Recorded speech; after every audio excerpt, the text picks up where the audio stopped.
everybody, my name is Fadrina. I wanted to come to you with a couple of visuals on healing and how holding on to certain things that happen in our life, how they're not only detrimental to ourselves, but to others that are around us. Now I have my son here, Elijah. He's going to help me with the first one. Here's the styrofoam cup, and on this cup I have written some things that we hold on to or harbor that keep us from moving forward in our life. Now, some of those are, she broke up with me, I don't have this, I don't have that. We're looking at other things that other people have, and that's keeping us bound. Also, a broken heart, rejection, failure, family, death, hurt, pain, sin, unforgiveness, and trust. So he's going to hold this in his hand, he's going to hold it out. And the demonstration is to show how holding on to something like this is, again, it's lightweight, it doesn't have anything in it, but how holding on to this, the longer you hold on to it, how it's going to affect your whole body. So he's going to do that, and I'm going to move to the next visual. First, I wanted to give a few definitions, and the first one I have is healing. The process of making or becoming sound or healthy again. Tending to heal, therapeutic, is alleviate, ease, relieve, help, mitigate, and attenuate. Mitigate means to make less severe, vindicating, weaken, reduce, diminish, or lessen. Alleviate means make suffering, a deficiency, or a problem less severe, to deaden, ease, or relieve. Attenuate means to reduce the force or the effect or the value of. There are a lot of situations that happen in our life that we give too much value to. To weaken the force or the effect. Trapped. Confine, cut off, shut in, or prevent someone from escaping from a place. To me, that's a form of bondage. Bondage, the state of being a slave to. Some of these situations that happen in our life, we are made to be slaves to because we decide that we want to hold on to those things. Again, that's being trapped. Continuing with trapped. Have something, typically a body part, held tightly by something so that it cannot move or be freed. These situations that we need healing from keep us trapped in our mind and in our heart, so we cannot be free. And that is not the way that the Lord wants it to be. So I'm going to use this jug, and on this, similar to the cup, I have things written on here. Sin, the lack of love, hurt, church hurt, friendship, rejection, family secrets, divorce, rape, trust, unforgiveness, pain, depression, job loss, molestation, drugs, adultery, money, judgment, and sickness. If I didn't say those. Okay, so I'm going to use this here, and this is going to represent us and the things that we hold on to. And I'm going to use this colored water to show a form of toxic, how it's going to be for us. We're just filling ourselves up.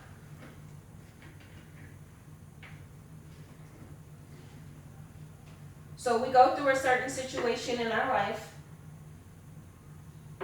and we just suppress it. We don't try to get healing from it. We just say, oh, if I don't think about it, then I'll just forget about it. It'll go away. But that's not. You're just suppressing it. And you're just piling stuff on top of each other year after year, month after month, day after day. And you're becoming nothing but toxic. You're just filling it up. Now, when I go to someone and I seek advice from them and they haven't received healing on a certain situation, on one of these here, they're going to give me toxic advice. Why? Because they haven't received healing. So therefore, I'm going to be trapped. If I take their advice, I'm going to be trapped the same way that they're trapped with it. No, I want to go to somebody who's received healing on something. So when I speak to them, they're going to give me life. And vice versa. If somebody comes to me and I've received healing on that, I am going to give them life. Words of wisdom is what I'm going to speak into their life. So again, this is constantly filling up. And it's not just affecting us. Again, when we speak to other people, we are speaking toxic to them. And this is going to overflow. And again, it's not just us, it's going to overflow to our family, to our friends, to our church, to our community. It's just going to be a never-ending cycle of overflow. This is not how it should be. Again, we're spilling over into others and into our community. My son is shaking, so I'm going to go ahead and finish this one first, and then I'll go back to this. Now, he's shaking. He hasn't held this cup very long at all. But, again, he's shaking. So, this is holding on to this cup that has nothing in it. Is now affecting his arm. Does your neck hurt? Yeah. It's affecting his neck.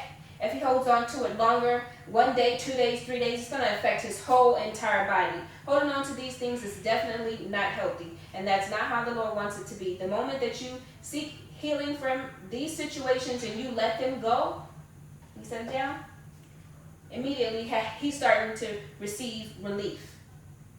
And that's how it should be. Thank you, baby. So this again is us, and this is us being toxic, holding on to things. Now, this can pan out a few different ways. We see every day in the community and around us and family on social media, people are taking their lives. They're holding on to all these things and not receiving, bullying should have been on here as well, but receiving healing for any of this. So they take their life. No one is demonstrating love anymore, so they don't feel that they can actually go and seek help or talk to someone about the things that they're holding on to that are making them want to take their life. And that's a sad, very sad situation, and I've been seeing it a lot more and more every day. Murder. People are holding on to these things, not getting healing, and we can't go out and you can't say one word to them, and the next thing you know, they've taken your life.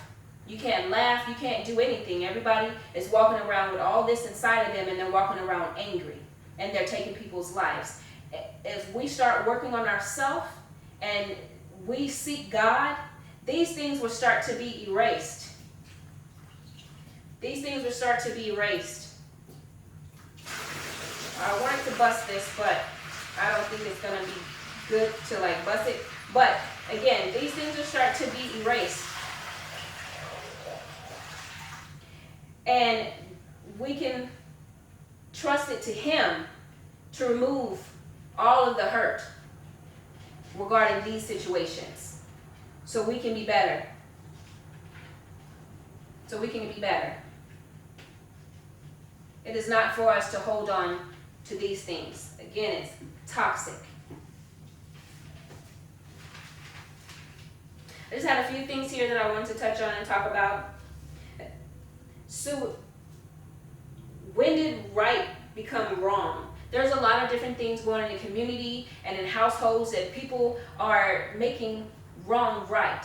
People are turning their head to very, very serious situations. Very serious situations. And they wonder why the kids in the generation is the way it is now. There are hundreds and hundreds of kids that are getting molested each day in the family, in the home. And nobody is saying anything about it. But you wonder why this teen dresses this way, or why they like who they like. Why are they walking around angry? Because people are turning their ears and their eyes and their heart away from very serious situations that they shouldn't. People are like, I don't want to be a snitch. I don't want to do this. I don't want to do that. Well, again, when did doing right become wrong? That definitely needs to be reversed. Family secrets. In 2012, my uncle tried to rape me in front of my 4 kids. I exposed the devil. He tore my wrist. He gave me nightmares. I cried. I didn't feel secure. I didn't feel pretty. There was a lot of things that I went through emotionally. But I wanted to live. I wanted to live not only for myself, I wanted to live for my 4 kids. And I wanted to be strong for them. So I had to get on my knees and I had to cry out and I had to ask God to take this situation from me. Everything that came with the situation, please take it from me, because I want to live. And the moment that I trusted it all to Him, I was able to do just that. I didn't have the nightmares. I stopped crying and I was able to be happy. I was able to laugh, and I wasn't trapped. I wasn't confined. I was no longer in bondage. Every emotion that came with that situation was completely gone. I gave it to God, and He gave me the peace that surpasses all understanding. And once you receive that, you don't question things. if he did that for me, he can definitely do it for you. It's that easy. Trust these situations to God so you can get your healing, so you can be the man and the woman that he created you to be. Start doing that and the domino effect will stop. It starts in our homes. It starts with us.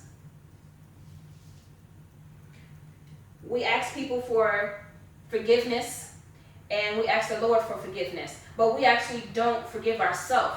We keep ourselves trapped to that same situation. And to be a better person, you have to forgive yourself. Forgive yourself, leave that right there, and walk forward. If the Lord woke you up the next day, guess what? He gave you grace. He gave you mercy. He gave you another chance to get it right. Take your forgiveness and move forward.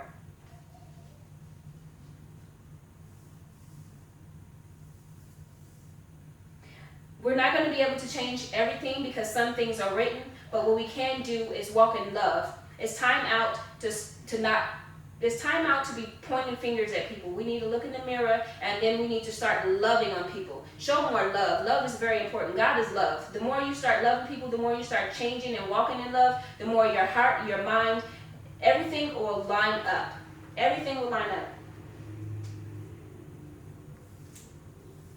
People are putting on people's statuses every day. I'm praying for you. I'm praying for you. But are you actually genuinely praying for that person? It's more than just typing that on a status. Actually, really genuinely get on your knees and pray for that person. Pray for your community. Pray for your church. Pray for the people on your job. Pray for this person that you walked by and they had a sad face or they were looking mean. You don't know what they're actually really going through. Start speaking to these people.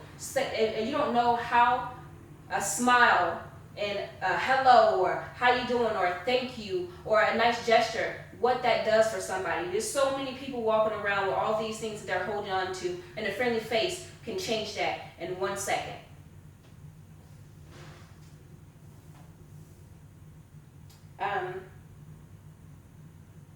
That's about it. I just wanted to let everybody know that healing is very important. We definitely need to stop holding on to these things. It's not just for us. It is not for us. It's for everybody around us. And we can see the domino effect. If you just sit back and watch. I'm a people watcher. I sit back and I watch. And I watch devastation every single day. Help yourself so you can help somebody else. God bless you.